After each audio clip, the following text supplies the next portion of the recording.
سامعین و ناظرین کرام، السلام علیکم ورحمۃ اللہ وبرکاتہ۔ سورہ بقرہ آیت نمبر 265 سے شروع کریں گے۔ اعوذ باللہ من الشیطان الرجیم، بسم اللہ الرحمن الرحیم۔ الذین ينفقون اموالهم فی سبیل اللہ ثم لا یتبعون ما انفقوا منا ولا اذى لهم اجرهم عند ربهم ولا خوف علیہم ولا هم يحزنون، قول معروف ومغفرۃ خیر من صدقۃ یتبعها اذى واللہ غنی حلیم۔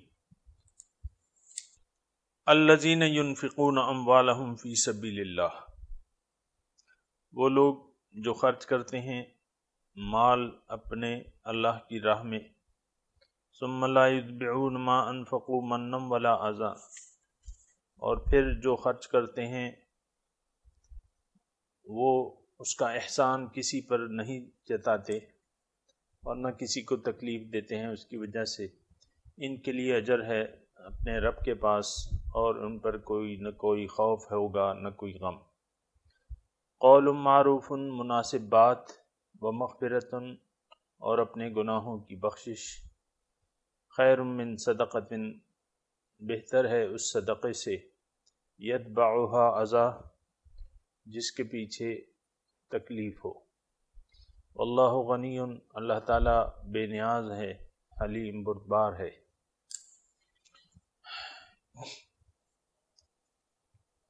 سامعین اکرام، انفاق فی سبیل اللہ کے مضامین شروع ہیں، اور ہم بات کر رہے تھے کہ آخر یہ خرچ پہ اتنی اللہ تعالیٰ تاکید کیوں کر رہے ہیں اور اس کے کیا فوائد ہیں، خرچ کی کیا ضرورت ہے۔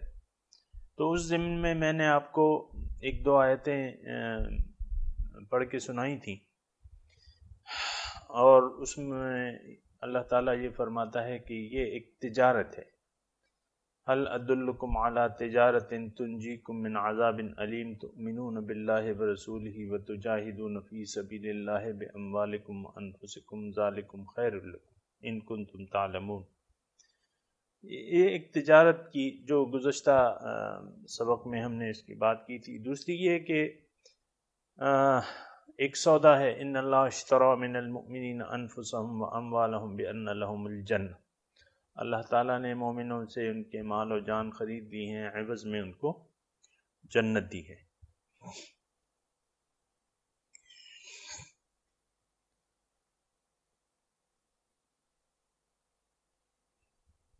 تو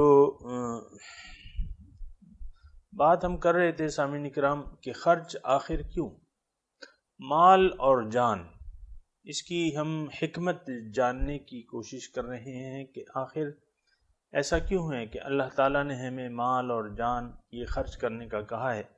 بات یہ ہے کہ یہ اگر ہم سمجھنا چاہیں تو یہ آسان بات ہے۔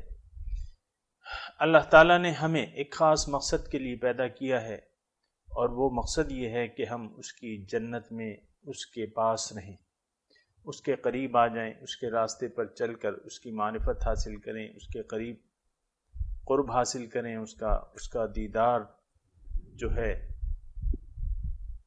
اور اس کو اپنے یعنی اس کے دربار میں پہنچ جائیں۔ ان المتقین فی جنات و نہر فی مقعد صدق عند ملیک مقتدر۔ اور کوئی غرض اللہ تعالیٰ کا نہیں ہے، یہ اللہ تعالیٰ کی ایک محبت تھی کہ اس نے چاہا کہ یہ مخلوق میرے پاس آ جائے، اور اس کے لیے پھر اللہ تعالیٰ نے زبردستی نہیں کی ہے۔ اللہ تعالیٰ نے تمام اسباب مہیا کر دی ہیں انسان کے اللہ تعالیٰ تک پہنچنے کے تمام اسباب مہیا کر دی ہیں۔ آپ دیکھیں، اس کی زندگی کے لیے تمام اسباب جو ہیں، تمام نعمتیں اللہ تعالیٰ نے یہاں، یعنی جو ضروریات سے زائد چیزیں ہیں وہ بھی دے دی ہیں ان کو اللہ تعالیٰ، یعنی اس کی جسم کی بقا کے لیے، اس کی فرحت کے لیے، اس کی خوشی کے لیے جو بھی چیزیں ضرورت تھیں اللہ تعالیٰ نے وہ مہیا کر دی ہیں، اس کی میں تفصیل میں نہیں جاتا۔ اسی طرح اس کی روحانی ترقی کے لیے اور اپنے مقصود تک پہنچانے کے لیے اس کو جن نعمتوں کی ضرورت تھی وہ بھی اللہ تعالیٰ نے مہیا کر دی ہیں اسے۔ اب حق جو ہے ہم نے پڑھا تھا کہ قد تبین الرشد من الغی، لا اکراہ فی الدین قد تبین الرشد من الغی۔ دین جو ہے اس میں کوئی زور زبردستی نہیں ہے، ہر ایک کی اپنی مرضی ہے کہ اپنے راستے کا اپنے مقصد کا انتخاب کرے، اور زبردستی کا اللہ تعالیٰ نے طریقہ نہیں رکھا ہے، ورنہ انسان کو اللہ تعالیٰ مجبور پیدا کر دیتا ہے، مجبور نہیں ہے۔ حق واضح ہے، قد تبین الرشد من الغی، ہدایت گمراہی سے واضح ہو گئی ہے۔ اب جس نے طاغوت سے انکار کر دیا، یعنی باطل مقاصد سے انکار کر دیا اور اللہ تعالیٰ پر یقین کر لیا کہ ہاں اللہ تعالیٰ ہی میرا رب ہے، اللہ تعالیٰ ہی میرا معبود ہے، اللہ تعالیٰ ہی میرے مقصود ہیں، اللہ تعالیٰ ہی میرا محبوب ہے، اللہ تعالیٰ ہی میرا مطلوب ہے، وَيُؤْمِن بِاللَّهِ کا یہ مطلب ہے۔ فقد استمسک، بس اس نے ایک مضبوط رسی کو پکڑ لیا، اب وہ رسی جو ہے اس سے نہیں چھوٹے گی، لانفصام لہا۔ اور پھر اللہ تعالیٰ ولی الذین آمنوا یخرجہم من الظلمات الی النور، پھر یہ اب سامعین اکرام اب طریقہ کار ہے۔ تھوڑی سی اگر آپ کی توجہ ہو میری طرف یا قرآن کے مضمون کی طرف، یہ تو واضح ہو گیا قد تبین الرشد من الغی، ایمان باللہ جو لے آیا تو اس نے وہ مضبوط، اب اس کا طریقہ کار کیا ہوگا؟ تو طریقہ کار میں اللہ تعالیٰ جو چیز ضرورت ہے وہ بیان، یعنی ضروریات اس مقصد تک پہنچنے کی طریقہ کار کیا ہوگا، یہ یعنی اس کا طریقہ آپ کو میں نے کل بتایا کہ اس کا طریقہ یہ ہے کہ آپ اپنا مال و جان، اس میں اپنا اختیار جو آپ کو اللہ تعالیٰ نے دیا ہے، جو جان اور مال اللہ تعالیٰ نے آپ کو دی ہے، اس کو استعمال کرنے کا اختیار آپ اللہ کے حوالے کر دیں۔ اب اللہ سے پوچھیں حق کیا ہے، یعنی قد تبین الرشد من الغی، یہ تھوڑا سا اگر آپ سامعین کرام کہ اللہ تعالیٰ کہہ رہے ہیں ہدایت اور گمراہی بالکل واضح ہے، اس کا مطلب یہ ہے کہ دین واضح ہے، دین واضح ہے، روشن ہے، اس میں کوئی یعنی ایسی بات نہیں ہے کہ جو چھپی ہوئی ہے یا اس کے بارے میں ہدایت، ہر چیز کے بارے میں ہدایت موجود ہے۔ اور دین کو میں نے آپ کو بیان کیا ہے کہ دین کسے کہتے ہیں، توحید کی بنیاد پر تمام زندگی کا طریقہ کار، سارا کچھ، اس کی میں تفصیل کر بھی چکا ہوں، پھر آ جائے گی۔ تو بنیادی طور پہ آپ اپنی جان و مال کے اللہ تعالیٰ نے آپ کو اختیار دیا ہوا ہے، اب یہ اختیار آپ نے اللہ تعالیٰ پہ بیچ دیا ہے۔ تجاہدون فی سبیل اللہ باموالکم وانفسکم، اب تم نے جد و جہد کرنی ہے، اے وہ لوگوں جن کا مقصود اللہ ہے، اب انہوں نے مال اور جان سے اللہ کی راہ میں محنت کرنی ہے، جد و جہد کرنی ہے، محنت کرنی ہے۔ اور یہ مال اور جان، ایک تو بات یہ ہے سامعین کرام جو کہ بیان کرنا ضروری ہے کہ اللہ تعالیٰ تو یہاں ارشاد فرما رہے ہیں کہ مثل الذین ينفقون اموالہم، الذین ينفقون اموالہم، کہ یہ تمہارا مال ہے، اپنا مال جو ہے وہ خرچ کرتے ہیں، ٹھیک ہے، اللہ تعالیٰ کی بات بجا ہے، درست ہے کہ یہ ہمارا مال ہے، یعنی عارضی طور پہ اللہ تعالیٰ نے اس کا اختیار ہمیں دیا ہوا ہے۔ لیکن سامعین کرام یہ حقیقت بھی ذہن نشین ہونی چاہیے کہ یہ سب کچھ کا اصل مالک جو ہے تو وہ حقیقت میں اللہ تعالیٰ ہی ہے، ہماری جان کا مالک بھی اللہ ہے، اور جو کچھ ہمارے پاس ہے اس کا مالک بھی اللہ تعالیٰ ہے۔ اگر ہم ایسا سمجھ لیں سامعین اکرام کہ بھئی میری جان بھی اللہ کی ہے، مال بھی اللہ کا ہے، تو پھر تھوڑی سی آسانیاں پیدا ہو جاتی ہے۔ پرائی چیز ہے، اس میں تصرف جو ہے آپ آپ کا اختیار تو نہیں ہے۔ دوسری یہ کہ آپ نے تو اللہ تعالیٰ پہ بیچ دیا ہے، ان اللہ اشترى من المؤمنین انفسهم واموالهم بان لهم الجنہ، مومنوں سے اللہ تعالیٰ نے خرید لی ہیں، یعنی آپ ایک سودا کر کے فارغ ہو چکے ہیں اس مال و جان کے تصرف سے۔ اگر آپ ایسا نہیں کریں گے اور اس میں اپنی مرضی سے تصرف کریں گے تو اس کا مطلب یہ ہے کہ آپ وہ قیمت نہیں دے رہے یا دے پا رہے جو قیمت آپ نے اللہ تعالیٰ کے قرب کی، اللہ تعالیٰ نے اپنے قرب کی جو قیمت متعین کی ہے اور آپ نے بیعت کر لی ہے، آپ نے ایک وعدہ کر لیا ہے اللہ تعالیٰ سے، لا الہ، جو مومن ہے اس کا وعدہ بنیادی طور پہ ہوتا ہے، یعنی جب یہ کلمہ ہم پڑھ لیتے ہیں نا، اس کا مطلب یہ ہے کہ ہم ایک وعدہ کر رہے ہیں کہ اللہ تعالیٰ میری جان و مال کا اب تو اختیار مند ہے، یہ تیرے حوالے ہیں اور اس کو میں نے تیری مرضی سے استعمال کرنا ہے اور تیرا ہی میں نے کہنا ماننا ہے اور تیرا میں فرما بردار ہوں، وَنَحْنُ لَهُ مُسْلِمُونَ، تیرا میں فرما بردار ہوں، اب تو مجھے بتا کہ میں کیا کروں۔ تو اللہ تعالیٰ نے پھر اس کے بتا دیے، يَسْأَلُونَكَ مَاذَا يُنْفِقُونَ قُلْ مَا أَنفَقْتُم مِّن خَيْرٍ فَلِلْوَالِدَيْنِ وَالْأَقْرَبِينَ وَالْيَتَامَى وَالْمَسَاكِينِ يَسْأَلُونَكَ مَاذَا يُنْفِقُونَ قُلِ الْعَفْوَ مَنْ ذَا الَّذِي يُقْرِضُ اللَّهَ قَرْضًا حَسَنًا فَيُضَاعِفَهُ لَهُ أَضْعَافًا كَثِيرَةً۔ تو یہ اللہ تعالیٰ نے پھر طریقہ کار بھی بتا دیا ہے، قَدْ تَبَيَّنَ الرُّشْدُ مِنَ الْغَيِّ، ہدایت گمراہی سے واضح ہے۔ گمراہی کیا ہے سامعین کرام؟ یہ چھوٹی چھوٹی باتیں میں چلتے چلتے بعض وقت آپ کو، اپنی خواہش کے مطابق مال و جان استعمال کرنا، یہ گمراہی ہے، یا اس میں اپنا تصرف کرنا، یا اس کو اپنا سمجھ لینا، اس کا مالک اپنے آپ کو سمجھ لینا، آپ کی مال نہ آپ کی جان آپ کی ہے نہ آپ کی، یہ ساری امانتیں ہیں۔ امانت، وہ فارسی میں کہتے ہیں نا، یہ چند روزہ امانت ہے، میرے نزدیک یہ سب امانت ہے۔ تو امانت ہے بنیادی طور پہ سامعین کرام، مالک تو ہم ہیں نہیں کسی چیز کے، یہ حقیقت جان لینی چاہیے، مان لینی چاہیے۔ اگرچہ اللہ تعالیٰ نے ہمیں اختیار دیا ہے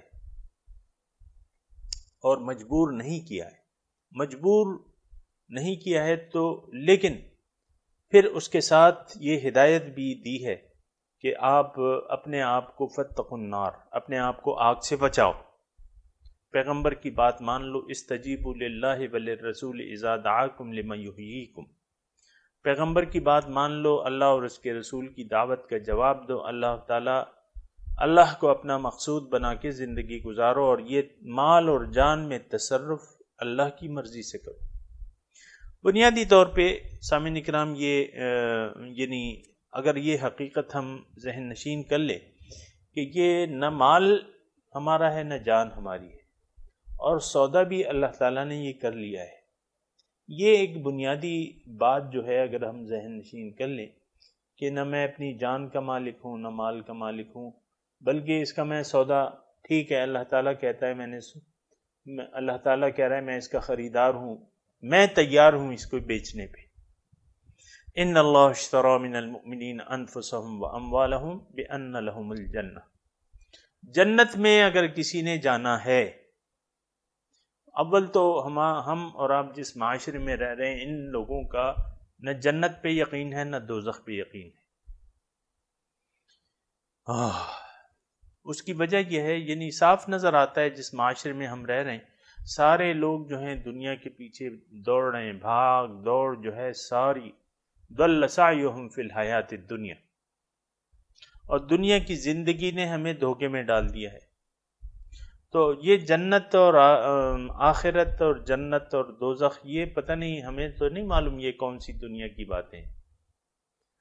ہم ان لوگوں کو جو ایسی باتیں کرتے ہیں تقیانوسی خیال کرتے ہیں، اور ہم تو جدید یعنی اپنے آپ کو جدید نظریات کا امین ثابت کرنا چاہتے ہیں، بیکورڈ بیکورڈ اپنے آپ کو نہیں کہلانا. ایسی جو باتیں کرتے ہیں ان کو ہم بیکورڈ کہتے ہیں. یہ بڑا بیکورڈ ہے. مجھے خود یعنی بعض لوگوں نے یہ دقیانوسی خیال کا ہے. بعض لوگوں نے خطاب دیا تھا مجھے،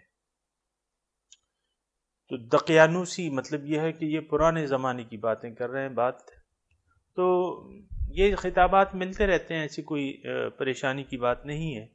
لیکن اصل جو چیز ہے سامعین اکرام، آپ کے ساتھ میں یہ بات شیئر کروں کہ جلد ہی ہم اللہ تعالیٰ سے ملاقات کرنے والے ہیں.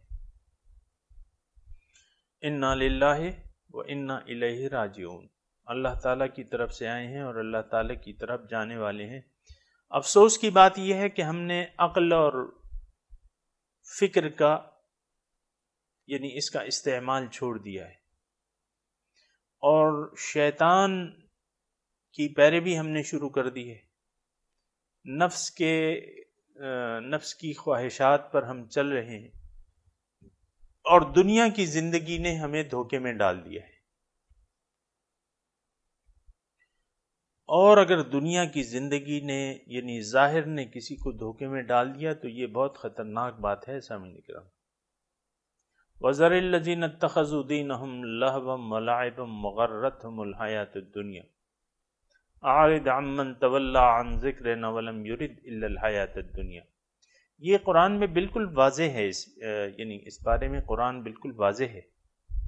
جن لوگوں کو دنیا کی زندگی نے دھوکے میں ڈال دیا ہے، یا جن لوگوں نے دنیا کی زندگی کو آخرت پر ترجیح دے دی ہے، یا وہ لوگ جو دنیا آخرت کے مقابلے میں دنیا کو پسند کرتے ہیں، یہ لوگ جو ہیں کافر ہیں قرآن کی نظر میں. سورہ ابراہیم کا آپ مطالعہ کریں، وَوَيْلٌ لِّلْكَافِرِينَ الَّذِينَ يَسْتَحِبُّونَ الْحَيَاةَ الدُّنْيَا عَلَى الْآخِرَةِ. ہلاکت ہے، تباہی ہے ان کافروں کے لیے. اور کافر کون لوگ ہیں؟ الذین یستحبون الحیات الدنیا علی الآخرہ، جو حیات دنیا کو پسند کر لیتے ہیں آخرت کے مقابلے میں. یہ یعنی ہم جس دنیا میں سامعین اکرام رہ رہے ہیں، یہ جو ہم جس برائے نام مسلمان معاشرے میں رہ رہے ہیں، یہ مجھے نہیں معلوم کہ کون سی دنیا میں رہ رہا ہے، یا کس قرآن کی کون سے دین کا پیروکار ہے، یہ بھی مجھے نہیں معلوم. جو قرآن ہے وہ تو ہمیں جنت کی طرف دعوت دیتا ہے. واللہ یدعو الی الجنت والمغفرہ. تو اللہ کی مغفرت کے کتنے لوگ طالب ہیں؟ کام تو اس کی ناراضگی کر رہے ہیں. یعنی ہم اور آپ جس معاشرے میں رہ رہے ہیں، وہ معاشرہ تو اللہ تعالیٰ کا نافرمان ہے. اللہ تعالیٰ کی رضا کا کوئی خیال نہیں ہے، اللہ تعالیٰ کی بخشش کی کوئی طلب ہی نہیں ہے. ایسے کام نہیں کر رہا کہ وہ اللہ تعالیٰ اسے بخش دے اور اس سے راضی ہو جائے. یہ معاشرہ، جس معاشرے میں میں اور آپ رہ رہے ہیں، یہ معاشرہ ایسے کام نہیں کر رہا جس کی بنا اللہ تعالیٰ راضی ہو جائے ہم سے. یہ ایسے کاموں میں مصروف ہے اللہ تعالیٰ کو بھلا کے اور دنیا کے دھوکے میں پڑ کے، ایسے کاموں میں مصروف ہے کہ اللہ تعالیٰ کے ان کاموں کے کرنے سے لوگ اللہ تعالیٰ کے غیظ و غضب کا شکار ہو جاتے ہیں. اللہ تعالیٰ کی ناراضگی سے ڈرنا چاہیے، اس کے غضب سے ڈرنا چاہیے. اور وَاتَّقُوا فِتْنَةً لَا تُصِيبَنَّ الَّذِينَ ظَلَمُوا مِنْكُمْ خَاصَّةً. اور ڈرو اس عذاب سے جو تم میں سے یعنی سارے لوگوں کو لپیٹ میں لے لے گا. آج کا معاشرہ، ہم جس عذاب الہی میں گرفتار ہیں، ہمیں تو یعنی وہ نہیں ہے.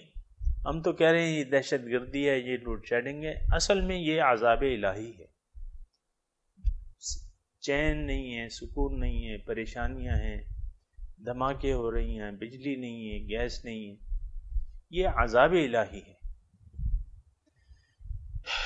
اور ہم یعنی اس پہ سمجھ نہیں پا رہے. تو عذاب الہی کو ہم نے خود دعوت دی ہوئی ہے، اور مزید کوشش کر رہے ہیں کہ اللہ تعالیٰ کو ناراض کرنے کی کوشش کر رہے ہیں. اللہ تعالیٰ کی رضا ہماری منزل نہیں ہے ہمارے معاشرے کی. ہم اللہ تعالیٰ کی رضا کی بالکل پرواہ نہیں کر رہے. یہ معاشرہ، جس معاشرے میں میں اور آپ رہ رہے ہیں، وہ اللہ کو راضی کرنے کی کوشش میں نہیں ہے، وہ دنیا کے حصول میں لگا ہوا ہے، اور دنیا کی زندگی نے اس کو دھوکے میں ڈال دیا ہے. تو وَذَرِ الَّذِينَ اتَّخَذُوا دِينَهُمْ لَهْوًا وَلَعِبًا وَغَرَّتْهُمُ الْحَيَاةُ الدُّنْيَا. اللہ تعالیٰ نے اپنے رسول کو ہدایت کی ہے کہ اے رسول، آپ ان لوگوں سے تعلق چھوڑ دیں جنہوں نے دین کو اپنے کھیل تماشا بنا لیا ہے، اور دنیا کی زندگی نے ان کو دھوکے میں ڈال دیا ہے. سامعین کرام، آج آپ دیکھیں، آپ محسوس کریں کہ آج کیا وہ کیفیت نہیں ہے کہ ہمیں دنیا کی زندگی نے دھوکے میں ڈال دیا ہے. ہم سمجھتے ہیں کہ بس یہی زندگی ہے اور کر لو جو کرنا. اب آپ دیکھیں نا، معاشرے کی جس معاشرے میں ہم رہ رہے ہیں، اس کی عمومی صورتحال کیا ہے. جس کو جہاں موقع ملتا ہے دوسروں کو لوٹنے کا، کوئی موقع ہاتھ سے نہیں جانے دیتے. چاہے وہ آپ کا پٹواری ہے، چاہے وہ آپ کا کلرک بادشاہ ہے، چاہے وہ آپ کا تحصیلدار ہے، چاہے وہ آپ کا ڈپٹی کمشنر ہے، چاہے جو کچھ بھی ہے. یعنی یہ لوٹ کھسوٹ جو ہے، یہ معاشرے میں اوپر تک، نیچے سے اوپر تک پھیل چکی ہے. کوئی خوف خدا نہیں ہے، اور نہ بندوں کے حقوق کا کوئی خیال ہے. ہر ایک جو ہے وہ دنیا کے جمع کرنے میں لگا ہوا ہے، کوئی ہمدردی نہیں ہے. اور تو دنیا کی زندگی نے اسے دھوکے میں ڈال دیا ہے. سامعین کرام، دیکھ لیں، یہ تو آپ مجھ سے زیادہ بہتر جانتے ہیں کہ ہماری زیادہ تر توجہ کس طرف ہے، آخرت کی طرف ہے کہ نہیں دنیا کی طرف ہے. دنیا کی زندگی نے ہمیں دھوکے میں ڈال دیا ہے، اور دین کو ہم نے کھیل تماشا بنا لیا ہے. اور یعنی کھیل تماشا اب نہیں بنایا ہے تو آپ بتا دیں. آپ مجھ سے اختلاف کر سکتے ہیں کہ نہیں، ہم نے تو دین کو کھیل تماشا نہیں بنایا. حضور صلی اللہ علیہ وسلم کی رسالت کا اقرار کرتے ہیں، قرآن کو پڑھتے ہیں. قرآن میں حکم ہے کہ تمہارے لیے رسول کی زندگی میں ایک بہترین نمونہ ہے. کتنے ہم میں سے لوگ ہوں گے جو حضور صلی اللہ علیہ وسلم کے طریقے کو آئیڈیل سمجھتے ہیں، ان کی زندگی کو، ان کے نظریات کو آئیڈیل سمجھتے ہیں. ان کے گھر میں تو 3 دن تک چولہا نہیں جلتا تھا. ہم میں سے کتنے ایسے لوگ ہوں گے جو خواہش مند ہوں گے، اگرچہ اللہ تعالیٰ نے ان کو دیا ہے، یہ نہیں کہہ رہا، لیکن ان کی دلی خواہش یہ ہوگی، یار کبھی تو فاقہ ہو، کبھی تو چولہا نہ جلے، کبھی تو کچھ بھی نہ ہو ہمارے گھر میں، تاکہ ہم فاقے سے رہیں. اور ایسا تو کوئی نہیں ہے. ہم میں صبح سے جو چولہا جلنا شروع ہوتا ہے، آپ دیکھیں، صبح ناشتہ ہو گیا، بیڈ ٹی ہو گئی، پھر ناشتہ ہو گیا، پھر 10 بجے کی چائے ہو گئی، پھر دوپہر کا کھانا ہو گیا، پھر شام کی چائے ہو گئی، پھر رات کا کھانا ہو گیا، پھر آخر میں جو قہوہ جات چلتے ہیں وہ تو ایک الگ مسئلہ ہے. یعنی ساری توجہ جو ہے وہ کھانا پینا اور دنیا کی طرف ہے. بس دنیا کو اکٹھا کرنے، اس کو استعمال کرنے اور اس سے فائدہ اٹھانے، زیادہ سے زیادہ تکاثر. الہاکم التکاثر، یہ تکاثر نے تمہیں غفلت میں ڈال دیا ہے. حتی زرتم المقابر، یہاں تک کہ تم قبروں تک پہنچ جاتے ہو. سامعین کرام، میں بات کر رہا تھا مال کے خرچ کرنے کی. اب جو مسئلہ شروع ہوا ہے انفاق فی سبیل اللہ کا ہے، تو یہ ضرور یعنی جاننے کی کوشش کیجئے. انفاق فی سبیل اللہ ہمارے معاشرے میں نہیں ہے. اس کی وجہ کیا ہے؟ بنیادی طور پہ یعنی نہ ہم اپنا وقت نکال پاتے ہیں اپنے لیے، اپنی روح کے لیے. دنیا کے لیے تو وقت ہے ہمارے پاس، گیم کے لیے وقت ہے، یہ میرے گیم کا ٹائم ہے. تو ایسی چیزوں کے لیے تو ہمارے پاس وقت ہے، لیکن اپنے لیے یعنی اپنی روح کے لیے، اپنے دین کے لیے ہمارے پاس وقت نہیں ہے. اللہ کے ذکر کو ہم بھلا چکے ہیں، اللہ کی یاد کو اس کو ہم بھلا چکے ہیں۔ تو انفاق فی سبیل اللہ کا مضمون ہے۔ بنیادی طور پہ میں یعنی اللہ تعالیٰ نے یہاں فضائل بیان کیے ہیں اور ہمیں ابھارا ہے۔ اس جو مضامین سامعین کرام اب آ رہے ہیں اور شروع ہو چکے ہیں، اس میں انفاق فی سبیل اللہ پر اللہ تعالیٰ نے ہمیں ابھارا ہے۔ لیکن ایک بات جو ہے ضمناً میں عرض کر دوں کہ جو کہ بنیادی بات ہے، اور آپ یعنی پہلے بھی میں نے کی ہے، آج میں دوبارہ آپ کے سامنے کر رہا ہوں کہ جب تک ہمارا عقیدہ صحیح نہیں ہوگا زندگی کے بارے میں، عقیدہ جب بھی میں کہتا ہوں تو اس سے مراد ہماری یقین کی ہوتی ہے۔ ہمارا یقین ظاہر پر ہے، باطن سے ہم لوگ غافل ہیں۔ یعلمون ظاہرا من الحیات الدنیا وہم عن الآخرۃ غافلون، آخرت سے غافل ہیں۔ دوسری بات یہ ہے کہ ہم نے اپنے آپ کو نہیں پہچانا، ہم ظاہر کے دھوکے میں پڑ گئے۔ سامعین کرام مختصر میں بات کر رہا ہوں، پھر میں آگے چلتا ہوں، کیونکہ یہ بات جتنی بڑھائیں گے تو بڑھتی جائے گی، لیکن یہ ہے کہ جو مختصر بات ہے وہ یہ ہے کہ جب تک ہم نے اپنی زندگی کا مقصد صحیح نہیں کیا ہے، دنیا کی زندگی کے بارے میں دھوکے میں پڑے ہوئے کہ بھئی جو کچھ ہے اصل وہ یہی ہے، اسی کو حاصل کرو، اسی کے لیے جیو اور اسی کے لیے کوشش کرو، میرا جینا میرا مرنا صرف دنیا کے لیے۔ یہ جو طالبان دنیا ہوتے ہیں ان کی جو بات ہوتی ہے، یعنی جو عمل سے وہ کہتے ہیں، وہ اپنے عمل سے یہ الفاظ کہتے ہیں کہ میری پیدائش، میری موت، میرا جینا، میرا مرنا صرف اور صرف دنیا کے لیے ہے اور ما فیہا کے لیے، باقی کسی چیز کو میں نہیں جانتا، نہ اپنی روح کو جانتا ہوں، نہ اپنے اللہ کو جانتا ہوں، نہ اپنے رسول کو جانتا ہوں، نہ دین کو جانتا ہوں، نہ قرآن کو جانتا ہوں۔ میرا جینا میرا مرنا، میری موت میری حیات، ساری کی ساری دنیا کے لیے، یہ بہت زیادہ خطرناک بات ہے۔ اگر کسی کی سوچ ایسی ہے، اور یقیناً ہے، کیونکہ جس معاشرے میں ہم ایسے رہ رہے ہیں، ساری توجہ ان لوگوں کی ظاہر کی طرف ہے۔ زُيِّنَ لِلنَّاسِ حُبُّ الشَّهَوَاتِ مِنَ النِّسَاءِ وَالْبَنِينَ وَالْقَنَاطِيرِ الْمُقَنطَرَةِ مِنَ الذَّهَبِ وَالْفِضَّةِ وَالْخَيْلِ الْمُسَوَّمَةِ وَالْأَنْعَامِ وَالْحَرْثِ ذَلِكَ مَتَاعُ الْحَيَاةِ الدُّنْيَا وَاللَّهُ عِندَهُ حُسْنُ الثَّوَابِ قُلْ أَنُبِّئُكُمْ بِخَيْرٍ مِّن ذَلِكُمْ۔ یہ عارضی مفاد ہے، عارضی فائدہ ہے۔ تو سامعین کرام میں یہ کہہ رہا تھا کہ جب تک ہمارے عقائد درست نہیں ہوں گے اور زندگی کے مقاصد کلیئر نہیں ہوں گے، ہم اسی طرح بے راہ روی کا شکار رہیں گے، اللہ کی راہ میں خرچ کرنے پر آمادہ نہیں ہوں گے۔ ہم بنیادی طور پہ تو کام یعنی اس وقت ہوتا ہے صحیح کام جبکہ مقصود صحیح ہو۔ دین کو عملاً ہم نے ترک کیا ہوا ہے۔ اگر آپ یعنی دیکھیں تو دین کو ہم نے ترک کیا ہوا ہے، اور اس کی وجہ یہ ہے کہ ہمیں نہیں معلوم کہ ہم دین کو کیوں اختیار کریں۔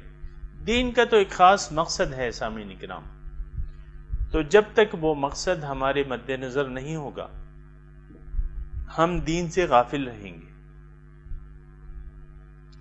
تو سامعین کرام مختصر یعنی ساتھ ساتھ میں آپ کو باتیں اس موضوع پہ ہم کرتے رہیں گے، لیکن بنیادی جو بات ہے میں یہ کہنا چاہ رہا ہوں کہ سب سے پہلے ہم نے اپنی زندگی کی بنیاد صحیح کرنی ہے، اپنے مقصد کے بارے میں سوچنا ہے، زندگی کی بنیاد کے بارے میں سوچنا ہے۔ ہمیں نہیں معلوم کہ ہم زندگی کیوں گزار رہے ہیں یا کیوں گزارنی چاہیے، یہ نہیں معلوم۔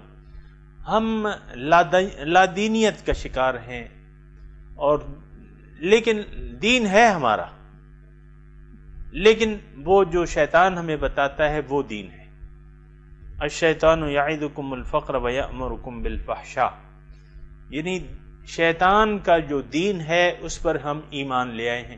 شیطان جو ہے ہمیں ظاہر کی ترغیب دیتا ہے کہ اللہ تعالیٰ کی طرف توجہ چھوڑ کے تم دنیا کی طرف متوجہ ہو جاؤ، دنیا کو کماؤ، اس سے زیادہ حظ حاصل کرو، فائدہ حاصل کرو۔ آپ کو میں وہ پہلے بتاتا تھا نا کہ یہ مشروبات کی جو کمپنیاں ہوتی ہیں اشتہاروں میں اپنا، یعنی جو ہماری فیلنگز ہوتی ہیں یا جو معاشرے کے اثرات ہوتے ہیں وہ اشتہاروں میں یہ لوگ بیان کرتے ہیں۔ تو وہ ایک مشروبات کی جو اشتہار آیا تھا تو اس میں کیا تھا کہ کھا لے، پی لے اور جی لے، اور یہ عقیدہ انتہائی خطرناک ہے سامعین اکرام۔ اور مشروبات والے کوئی آسمان سے نہیں اترے ہوئے، وہ ہم میں سے لوگ ہیں، اور ہمارا جو نظریہ ہے وہ ہمیں ایک گانے کی یا ایک سلوگن کی صورت میں پیش کرتے ہیں، کھا لے، پی لے، جی لے۔ اور کامیاب آدمی ہم کسے تصور کرتے ہیں؟ کامیاب آدمی ہم اسے تصور کرتے ہیں جو کم وقت میں بہت زیادہ دنیا کما لے، کرائے کے گھر سے جلدی سے اپنے بڑے گھر میں چلے جائے، بڑے بنگلے میں، گاڑیاں خرید لے، کارخانے بنا لے، کاروبار اس کا چل پڑے، اور پیسوں کی ریل پیل ہو۔ ہم اس کو ایک کامیاب انسان تصور کرتے ہیں اور خوش ہوتے ہیں۔ وَفَرِحُوا بِالْحَيَاةِ الدُّنْيَا، یہ لوگ خوش ہو گئے دنیا کی زندگی پر۔ لیکن مَا الْحَيَاةُ الدُّنْيَا فِي الْآخِرَةِ إِلَّا مَتَاعٌ، آخرت کے مقابلے میں دنیا کی زندگی تو ایک محض چند روزہ ہی فائدہ ہے، اور تو کچھ بھی نہیں۔ آپ دیکھ لیں چند روزہ فائدہ ہی ہے، مطلب بہت سے ایسے لوگ جو ہیں وہ گزر چکے ہیں۔ آپ جس زمانے میں رہ رہے ہیں، پاکستان کے بہت سے وزیر اعظم جو ہیں وہ زندہ ہیں۔ وزیر اعظم تقریباً سب سے، کیونکہ صدارتی نظام نہیں ہے، پارلیمانی نظام ہے، وزیر اعظم سب سے پاورفل شخصیت ہوتا ہے۔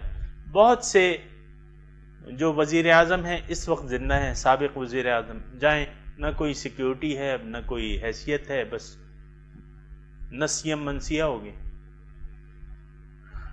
میں نام نہیں لیتا، لیکن بس وہ چند روزہ فائدہ تھا، بس گارڈ آف آنر اور فلانا اور ڈمکانا اور ہوٹر اور یہ اور وہ، آگے گاڑیاں اور پیچھے گاڑیاں، بس ختم ہو گئی۔ چند روزہ زندگی ہے، جتنا بھی آپ اس سے فائدہ اٹھا لیں بس وہ ختم ہو جانے والی چیز ہے۔ اللہ تعالیٰ نے اس طرف ہماری توجہ دلائی ہے۔ ما عندکم ینفد وما عند اللہ باق، دیکھو تمہارے پاس جو ہے وہ ختم ہو جانے والا ہے، اور جو میرے پاس ہے وہ باقی ہے۔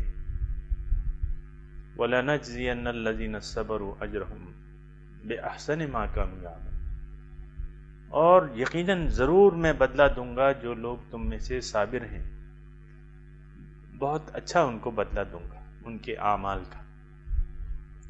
تو انفاق فی سبیل اللہ کا سامعین اکرام مضمون شروع ہو رہا ہے۔ اللہ تعالیٰ انفاق کی ہمیں دعوت دے رہا ہے، انفاق کے فائدے بیان کر رہا ہے، تو اس پہ بات چیت ہو رہی ہے۔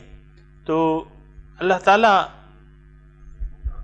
یعنی یہ اب جو میں نے آپ کو ابتدائیہ بیان کیا یہ آپ ذہن میں رکھیں۔ ایک تو یہ کل بھی میں نے آپ کو یہ بات بتائی تھی کہ قرآن جو ہے وہ مسلمان کے لیے ہے، مومن کے لیے ہے، متقی کے لیے ہے، اور کافر کے لیے، منافق کے لیے اس میں ڈراوا ہے۔ جو لوگ آخرت پر ایمان نہیں رکھتے ان کے لیے اس میں ڈراوا ہے۔ بشیرم و نذیرن، حضور صلی اللہ علیہ وسلم بشارت دینے والے ہیں، ڈرانے والے ہیں۔ جن کو بشارت دی جا رہی ہے ان کے لیے قرآن میں پھر مزید تفصیلات ہیں، اور ان کے لیے تاکیدات ہیں، اور ان کے لیے اللہ تعالیٰ مزید وضاحتیں بیان کر رہا ہے کہ دیکھو تم اگر خرچ کرو، کیونکہ پھر بھی جو ایمان لے آتا ہے وہ پھر بھی اس جسم میں چونکہ رہتا ہے، تو اور نفس بھی اس کے ساتھ ہوتا ہے، تو اللہ تعالیٰ ان کے لیے یہ باتیں بیان کرتا ہے کہ دیکھو مثل الذین ينفقون اموالهم فی سبیل اللہ کمثل حبہ، دیکھو اے مومن تم اگر خرچ کرو گے تو یہ نہ سمجھنا کہ اس کا میں کوئی تمہیں اجر نہ دوں گا، اس کا تو میں بہت زیادہ اجر دوں گا۔ اور ایک جو گزشتہ ہم نے آیت پڑھی ہے اس میں اللہ تعالیٰ فرماتا ہے کہ میں کم از کم تمہیں 1:700 اجر دوں گا۔ کمثل حبۃ انبتت 7 سنابل فی کل سنبلۃ 100 حبہ، مثال اللہ تعالیٰ نے دی ہے سمجھنے کے لیے، تو اللہ تعالیٰ متقین کے لیے، یہ میں دوبارہ بیان کر رہا ہوں، متقین کے لیے، مخلص مومنوں کے لیے اللہ تعالیٰ یہ مثالیں، اور جو مخلص نہیں ہے وہ اس پر یقینی نہیں، ان کا تو اس پر یقینی نہیں ہے، جن کا مقصود اللہ تعالیٰ نہیں ہے، جنہوں نے اللہ کو بھلایا ہوا ہے، ان پہ تو یہ آیاتیں اثر نہیں کرتی. وہ کہتا ہے یار ایک نسبت 700 ہم نے دیے تھے، 1000 روپے دیے تھے تو 70,000 ملنے تھے ہمیں تو ابھی تک نہیں ملے. وہ لوگ تو پھر ایسے باتیں یعنی یقین نہیں ہے ان باتوں پر ان لوگوں کا جن کا آخرت پر یقین نہیں ہے، ان کا قرآن کی باتوں پر بھی یقین نہیں ہے سامعین کرام، اور پھر قرآن پر عمل بھی نہیں ہے. یہ بات یعنی اس سے آپ میری نتائج اخذ کر سکتے ہیں کہ میں کیا کہنا چاہ رہا ہوں. بہت کھلے الفاظ میں اگر کہوں گا پھر آپ ناراض ہو جائیں گے. جن کا اس قرآن کی آیات پر ایمان نہیں ہے، ان کا اس قرآن پر عمل نہیں ہے، اور وہ تو دنیا کی زندگی نے ان کو دھوکے میں ڈال دیا ہے. دنیا ہی کے مفادات کے پیچھے، دنیا کے سودوں و مفادات کے پیچھے، سودے جو ہیں بڑھ چڑھ کے جو ہیں، آپ دیکھ لیں نا، وہ بولیاں لگائی جاتی ہیں، ایک چیز نیلامی کے لیے پیش ہوتی ہے، بیش قیمت بولی ہوتی ہے تو پھر بولیاں لگائی جاتی ہیں. اللہ تعالیٰ کہہ رہا ہے کہ دیکھو سب سے زیادہ فائدہ جو ہے میں تمہیں دے رہا ہوں، تم کس طرف کیوں توجہ کرتے ہو؟ تم میرے فعل کو دیکھو. سامعین کرام، دنیا میں جو اللہ تعالیٰ ہمیں، یعنی دنیا میں جو اس کا قانون ہے، آپ کو کل بھی میں نے بتایا تھا کہ ایک بھٹا، ایک پودا جس میں 3 بھٹے اگتے ہیں تو 700 سے زیادہ دانے ہوتے ہیں. وہ ایک دانے کی وجہ سے 700 دانے آ جاتے ہیں. یہ ہم دیکھتے ہیں. ایک آم کا درخت، ایک گٹھلی آپ بو دیں اس سے درخت، ایک جامن کی گٹھلی اس سے ایک درخت ہو، ہر سال پھل دیتا ہے. یہ عام مثالیں ہیں ہمارے سامنے، ایسی کوئی بات نہیں ہے کہ یہ ناممکنات میں سے ہے بات. اللہ تعالیٰ دنیا میں بھی یہ کر رہا ہے تو آخرت میں کیوں نہیں کرے گا؟ باطنی اجر و ثواب کیوں نہ دے گا وہ؟ یعنی ایک نیک عمل کا بیج ہم باطن کی زمین میں بوئیں گے تو اللہ تعالیٰ تو پھر اس کا بے حد و حساب، واللہ واسع واللہ یضاعف لمن یشاء، اللہ تو اس سے بھی زیادہ دینے والا ہے. آپ کو میں نے کل بات بتائی تھی نا، ایک کھجور اللہ کے نام پہ اخلاص سے آپ نے دے دی تو اللہ تعالیٰ کہتے ہیں، حدیث کا مفہوم ہے، اللہ تعالیٰ اس کو بڑھاتا ہے یہاں تک کہ اس کا اجر و ثواب ایک احد کے پہاڑ کے برابر کھجور صدقہ کرنے کے دے دیتا ہے. اللہ تعالیٰ کے یہاں تو کوئی کمی نہیں ہے. واللہ واسع، اللہ تعالیٰ وسیع ذرائع والا ہے، یقیناً ہے. آج کا جو سبق ہے، الذین ينفقون اموالهم فی سبیل اللہ ثم لا یتبعون منا ولا اذى لهم اجرهم عند ربهم ولا خوف علیہم ولا هم يحزنون.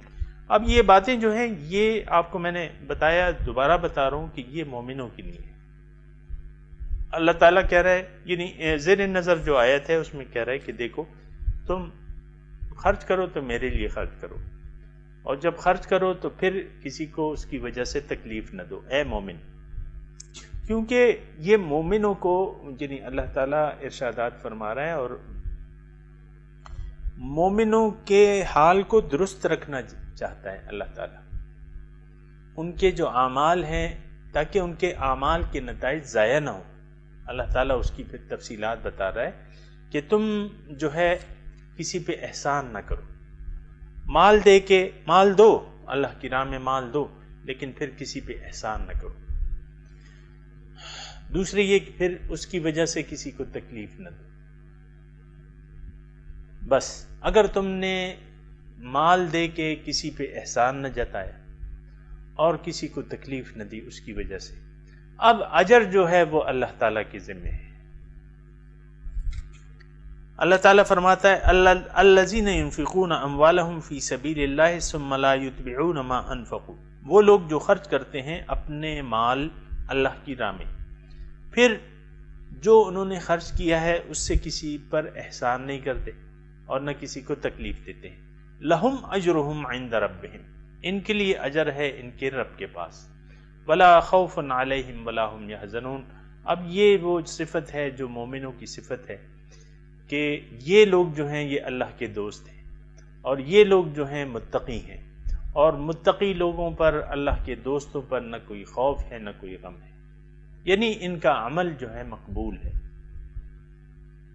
دوبارہ آپ کو میں یعنی آیت اہم ہے، اور بعض انسان کے ساتھ چونکہ نفس لگا ہوا ہے تو بعض وقت یہ احسان جتا دیتا ہے، بعض وقت جو ہے تکلیف دے دیتا ہے اس کو کسی کی وجہ سے، تو نہیں۔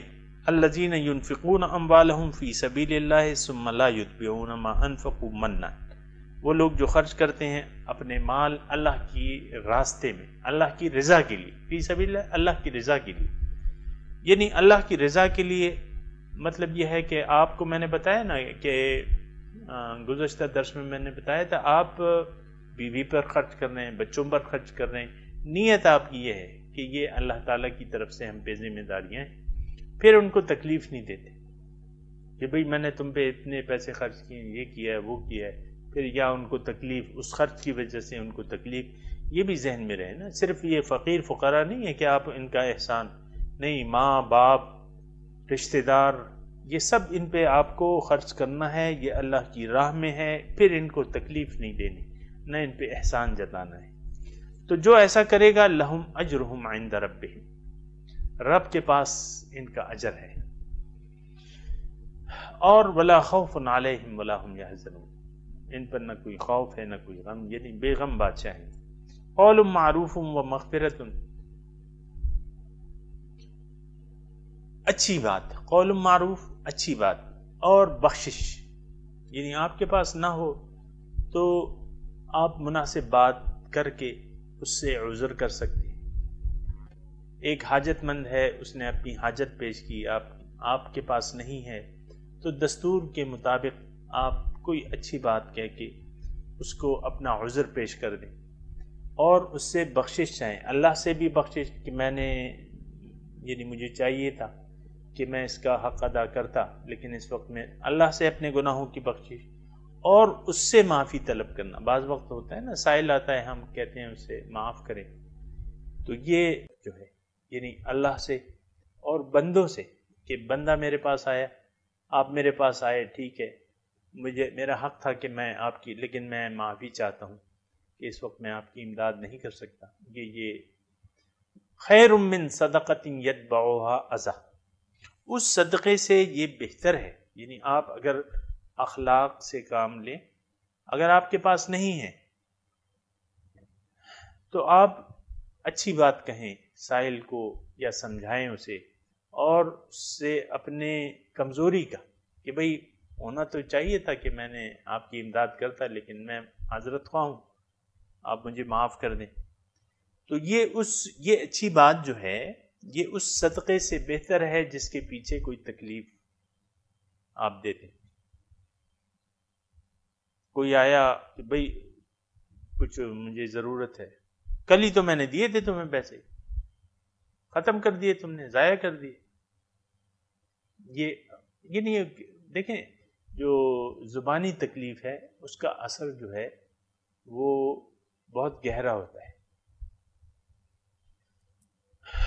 تلوار کا زخم تو بھر سکتا ہے، لیکن جو دل پہ زخم لگتے ہیں نا، جو زبان کے نشتر چلاتے ہیں لوگ، چلاتے ہیں بہت سے لوگ ہیں، تو تکلیف دیتے ہیں، زبان سے تکلیف دیتے ہیں۔ خیر من صدقۃ یتبعها اذی، اس سے وہ اچھی بات اگر کہہ دیں، صدقہ نہ دیں، بے شک اگر آپ نے تکلیف دینی ہے تو آپ صدقہ نہ دیں، بس اچھی بات کہہ دیں اور اس سے مغفرت چاہیں، اللہ تعالیٰ سے بخشش چاہیں۔ واللہ غنی حلیم، اور دیکھو تم جو کچھ دے رہے ہو اس کی اللہ تعالیٰ کو ضرورت نہیں ہے، اللہ تعالیٰ تو بے نیاز ہے۔ واللہ غنی، اللہ تعالیٰ تو بے نیاز بادشاہ ہے، اس کو ضرورت نہیں ہے، اس صدقے دینے کی ضرورت جو ہے وہ تمہیں ہے۔ بنیادی طور پہ سامعین کرام بات یہ ہے کہ یہ سارے کام جو ہیں یہ اس میں ہمارا ہی فائدہ ہے، اللہ کا کوئی فائدہ نہیں ہے اس میں۔ ہمیں بے حد و حساب اللہ تعالیٰ اجر دے گا، اور یہاں ایسے کام اس نے ہمارے لیے مقرر کر دیے ہیں کہ اللہ تعالیٰ اس کا بے حد و حساب اجر دے گا۔ وہاں چونکہ ہمیں اجر کی ضرورت ہوگی، یہاں تھوڑے سے عمل پہ اللہ تعالیٰ بہت زیادہ اجر کا وعدہ کرتا ہے۔ ابھی آپ نے سنا نا کہ آپ نے ایک دانہ بویا، 7 بھٹے اگے، ہر بھٹے میں 100 دانے تھے، تو 700 دانے آپ کو حاصل ہو گئے۔ تو اسی طرح اللہ تعالیٰ کہہ رہا ہے کہ میں تمہیں بے حد، واللہ یضاعف لمن یشاء، میں تمہیں بڑا چڑھا کے دوں گا۔ تو غنی کا مطلب یہ ہے کہ اللہ تعالیٰ ایک تو ضرورت مند نہیں ہے، اللہ تعالیٰ بے نیاز ہے، اللہ تعالیٰ کو تمہارے اعمال اور صدقات کی ضرورت نہیں ہے۔ اس کی تم جس یعنی آخرت میں جا رہے ہو اے مومن، وہاں تمہیں اس کی ضرورت پڑے گی، تو یہاں تم اس کو یعنی صدقات دو اللہ تعالیٰ کی راہ میں۔ حلیم بردبار ہے، یعنی تم بھی بردباری کا مظاہرہ کرو اس بات چیت میں۔ کوئی سائل اگر تمہیں آئے یا کوئی تم سے اپنی ضرورت کا اظہار کرے، تمہارے پاس نہ ہو تو تم حلم سے کام لو۔ اللہ تعالیٰ حلیم ہے، بردبار ہے، تو تم نے ایک دم غصے میں نہیں آ جانا، اس کو جھڑکنا نہیں ہے سائل کو۔ اما السائل فلا تنہر۔ اور اگر تم نے ایسا کیا تو پھر یہ ہے کہ تمہارا صدقہ جو ہے ضائع ہو جائے گا۔ لا تبطلوا صدقاتکم بالمن والاذی، اے ایمان والو اپنے صدقات جو ہیں وہ احسان سے اور تکلیف سے باطل نہ کرو۔ اس کا کیا مطلب ہے؟ اس کا مطلب جو ہے وہ واضح ہے کہ اللہ کی وجہ سے جو عمل نہ کیا جائے وہ ضائع ہو جاتا ہے۔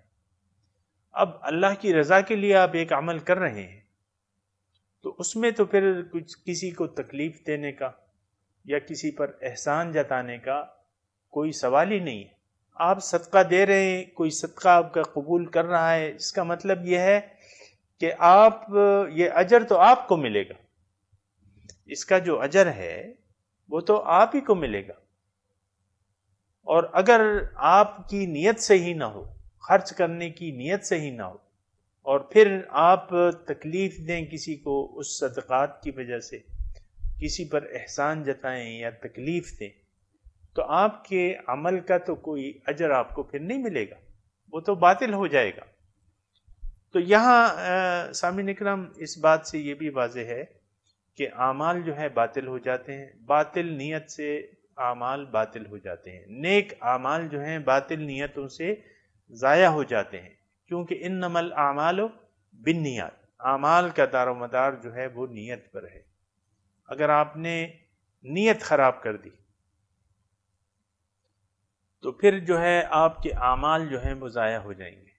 نیت آپ نے صحیح رکھنی ہے، درست رکھنی ہے، اور اخلاص سے اللہ کے لیے، اللہ کی وجہ سے اعمال کرنے ہیں، چاہے وہ خرچ کر رہے ہیں آپ یا اور کوئی آپ نیک کام کر رہے ہیں، تو اس میں نیت کا اخلاص جو ہے وہ بہت زیادہ ضروری ہے۔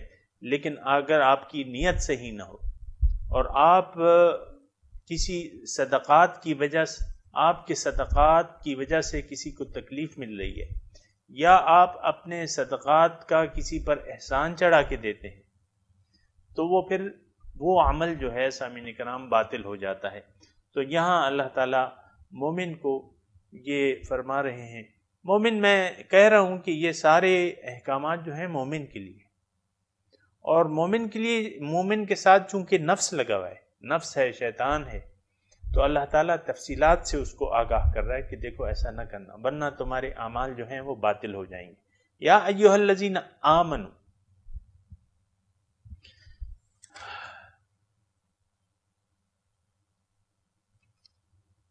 مخاطب کون ہے؟ کیا کہا اللہ نے؟ اے ایمان والو۔ آپ کو میں نے کہا نا اے ایمان والے مخاطب ہیں۔ یہاں سارے جو ہیں پھر یہ آیت نمبر 267 میں دیکھیں، یا ایھا الذین آمنوا انفقوا من طیبات ما کسبتم، یعنی ایمان والے مخاطب ہیں. آپ کو بھی یعنی یہی میں کوشش کر رہا ہوں کہ میں یہ کہوں کہ یہ احکامات جو ہیں یہ مومنوں کے لیے ہیں، جس کا ایمان باللہ ہے، جیسے کہ حق ہے ان ایمان کا، وہ ایمان اگر کوئی رکھتا ہے ان پہ یہ احکامات اثر کریں گے، وہ ان پر عمل کریں گے، وہ اس کے لیے کوشش کریں گے، وہ کسی کو اپنے صدقات سے تکلیف نہیں دیں گے، کسی پہ احسان نہیں جتائیں گے. تو اللہ تعالیٰ ایمان والوں سے مخاطب ہے، یا ایھا الذین آمنوا لا تبطلوا صدقاتکم بالمن والعزا، اے اہل ایمان اپنے صدقات جو ہیں وہ باطل نہ کرو کسی پر احسان یا تکلیف سے. سامعین کرام، مضمون جاری ہے اور صدقات کے فضائل جو ہیں اللہ تعالیٰ مومنوں کے لیے بیان کر رہا ہے اور مومنوں کو ابھار رہا ہے، یعنی ان کاموں پہ ابھار رہا ہے جس سے اس کی مغفرت ہو جائے، جس سے اس کی بخشش ہو جائے، جس کے نتیجے میں اس کو جنت میں اعلیٰ درجات مل جائیں. تو اللہ تعالیٰ اس کی مثالیں بیان کر رہا ہے کہ دیکھو اگر تم مال دو گے تو اس کے یہ فوائد ہیں، اگر نہیں دو گے تو پھر اس کے یہ نقصانات ہیں. تو اے ایمان والو، اللہ کا تقوی اختیار کرو اور خرچ کرو اللہ کی راہ میں. اس کے یعنی خرچ نہ کرنے کے نقصانات اللہ تعالیٰ ان مضامین میں بیان کر رہا ہے، خرچ کرنے کے فوائد جو ہیں اللہ تعالیٰ بیان کر رہا ہے. مضمون جاری ہے. وآخر دعوانا ان الحمد للہ رب العالمین، والسلام علیکم ورحمۃ اللہ وبرکاتہ.